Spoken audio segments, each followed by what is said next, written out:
생명의 역사가 시작된 바다는 헤아릴 수 없을 만큼 다양한 형태를 만들었고 경쟁에서 살아남는 전략도 기상천외하다.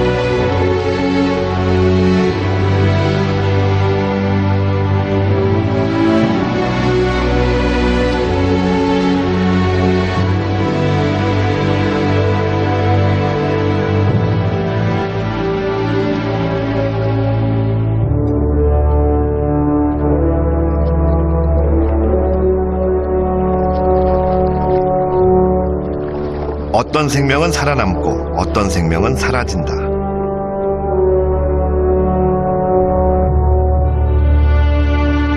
지금 살아있다고 그들의 삶이 언제까지나 계속될까?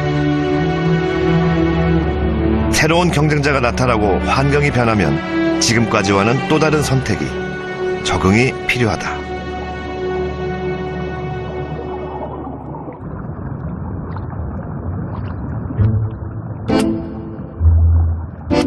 슬로우 헌터라 불리우는 청자고둥, 제 몸집만한 물고기를 즐기는 대식가다.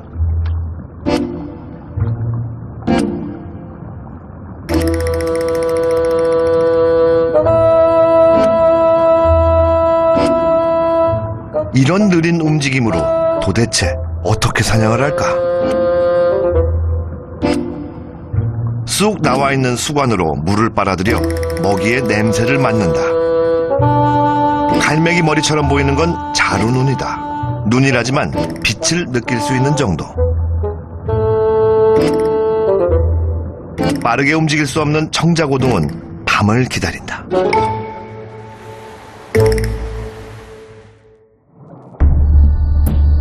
낮과는 또 다른 세계가 펼쳐지는 밤의 바다.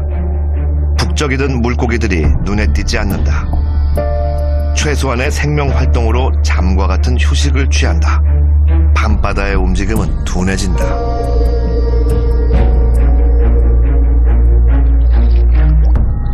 지금이다. 사냥감이 스스로 찾아왔다.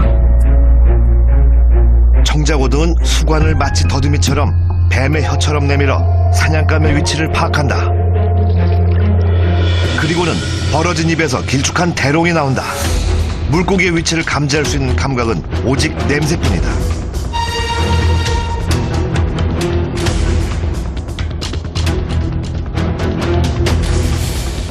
빗 맞았다. 그런데 뭐가 나온 걸까?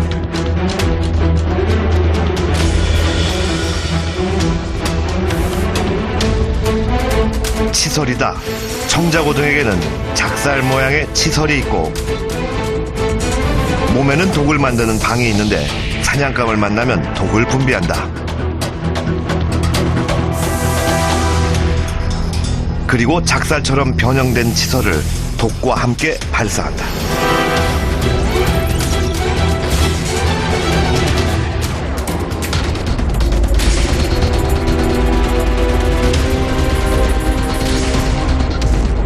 기회를 놓쳤다. 청자고등의 조주는 눈 가리개를 하고 화살을 쏘는 것과 같다. 둔해진 물고기라도 명중시키는 것은 어려운 일이다.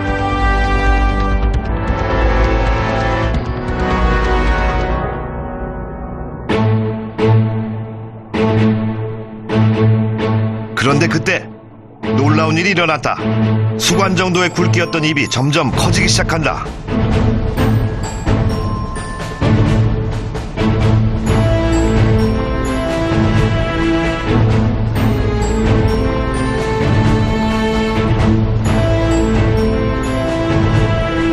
입을 커다란 주머니처럼 벌려 감싸 안는다.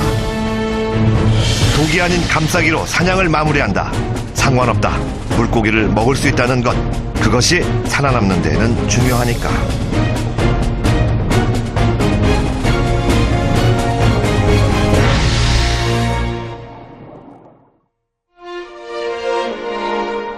바다는 지금도 달라지고 있다. 환경은 계속 변하고 새로운 경쟁자가 나타난다. 결승점을 알 수 없는 생존 경쟁, 그 달리기에서 뒤처지지 않으려면 변화된 자연에 적응해야만 한다.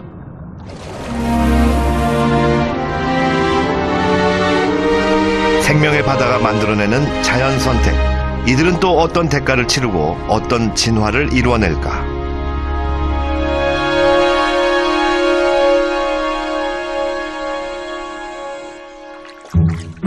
오리 너구리다. 폐로 호흡하지만 물속이 더 자유롭다. 알을 낳지만 젖을 먹인다. 오리 부리의 넓적한 너구리 꼬리. 아직까지도 알려져 있는 것이 많지 않은 미지의 동물이다.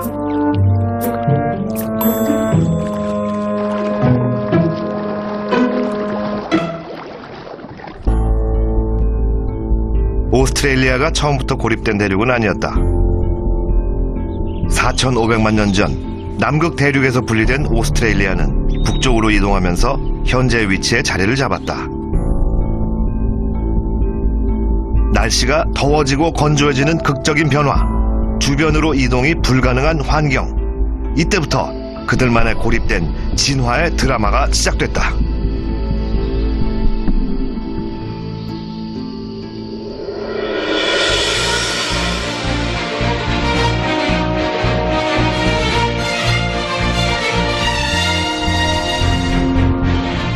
오랜 시간 고립된 대륙은 진귀한 동물과 식물이 가득한 진화의 박물관이 되었다. 다양한 주머니 동물은 오스트레일리아를 대표하는 동물군이다.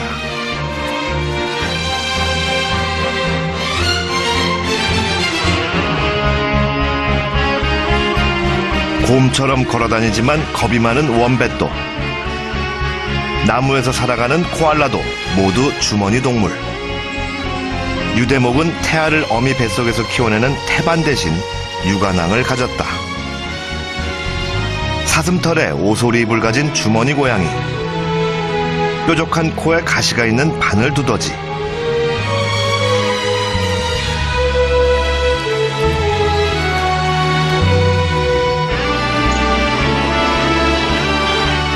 (70만 년) 전 급격한 건조 기후와 빙하기를 겪은 오스트레일리아의 환경에 파충류는 포유류보다 훨씬 더 유연하게 적응했다. 사자보다 훨씬 적게 먹고도 생존이 가능한 악어는 대를 이어 오스트레일리아에서 번성했다.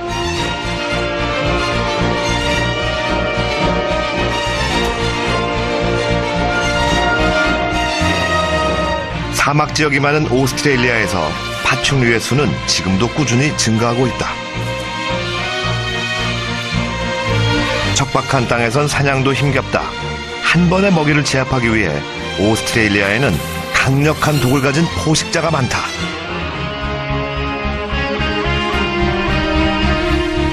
평평한 대지, 영양분이 부족한 토양. 이 가혹한 환경은 다른 대륙에서는 볼 수 없는 독특한 생태계를 만들어냈다.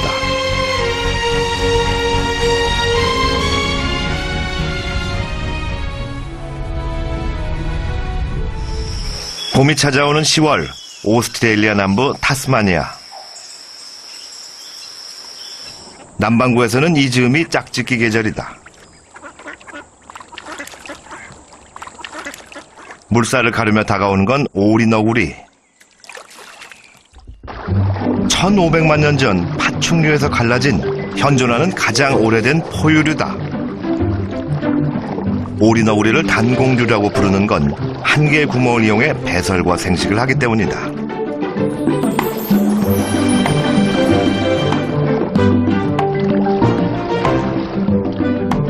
오리 너구리는 지금 사냥 중이다. 주둥이를 이용해 흙먼지가 일도록 연못 바닥을 파헤친다.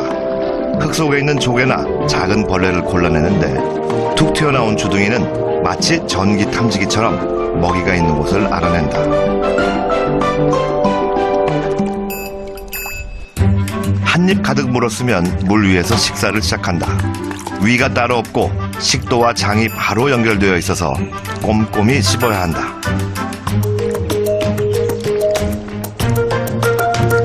잠수를 시작할 땐 피부 주름으로 눈과 귀를 덮어 물이 들어가지 않게 하고 콧구멍도 꽉 닫아둔다. 덕분에 꽤 오랫동안 물속을 누비고 다닌다.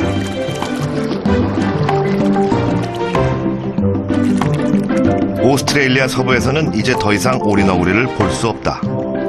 타스마니아에서도 그 수가 줄고 있다. 깨끗하고 한적한 호수와 연못이 사라지면 오리 너구리는 점점 살아남기 어려워질 것이다. 네 발에 물갈퀴를 달고 사막 위를 걸을 순 없을 테니까. 10월의 오리 너구리 수컷은 마음이 바쁘다. 짝짓기를 위해 암컷을 찾아야 한다. 평소엔 단독 생활을 하는 오리너구리. 암컷이 풍기는 냄새로 짝짓기철은 시작된다.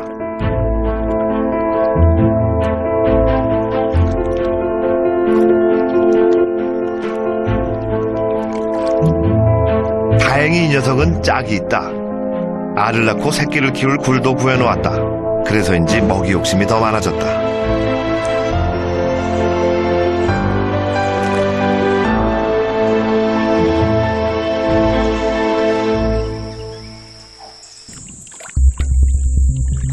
누구일까? 분주한 모습을 보니 암컷의 냄새를 맡고 찾아온 또 다른 수컷이다. 터줏대 가면 조심스레 분위기 파악에 들어간다. 절대로 암컷을 뺏길 수는 없다.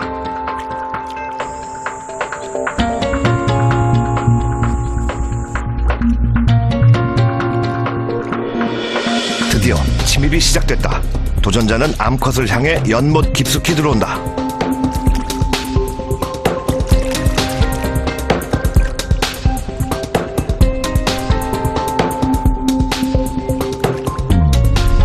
이대로 암컷을 침입자에게 뺏기고 말 것인가?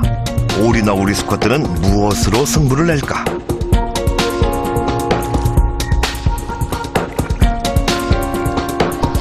침입자가 먼저 선수를 친다. 적을 향해 내미는 뒷발. 정확히 말하면 이 녀석들의 무기는 발톱이다.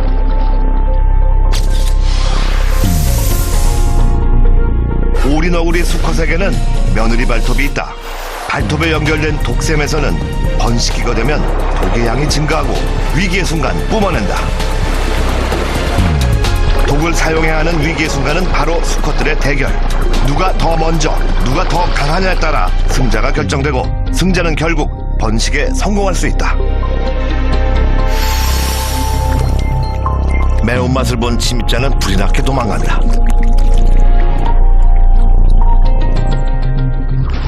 연못에는 다시 평화가 찾아왔다.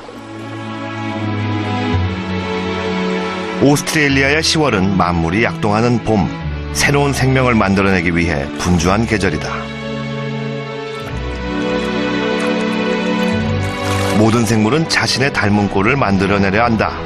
자신의 DNA를 남길 수 있다면 어떤 선택도 두려워하지 않는다.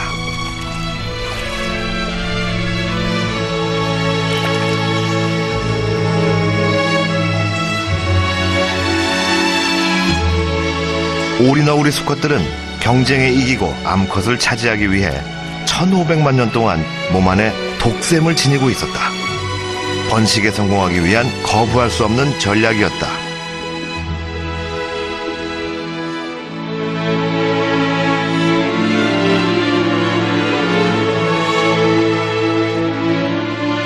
진화는 창의력이 풍부하다. 자연은 시시각각 변하는 선택 속에서 서로 다른 전략을 가진 생물들로 가득한 다채로운 세상이 되었다.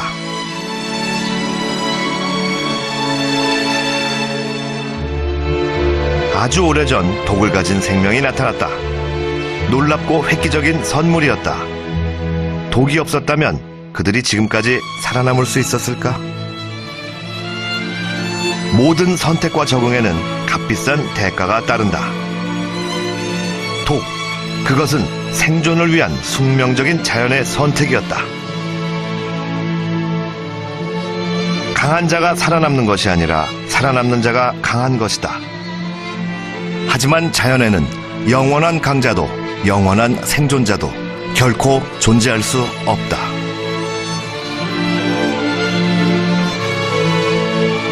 진화의 수레바퀴가 굴러가는 한 변화는 계속된다. 살아남기 위해선 또 다른 선택과 적응이 계속될 것이다.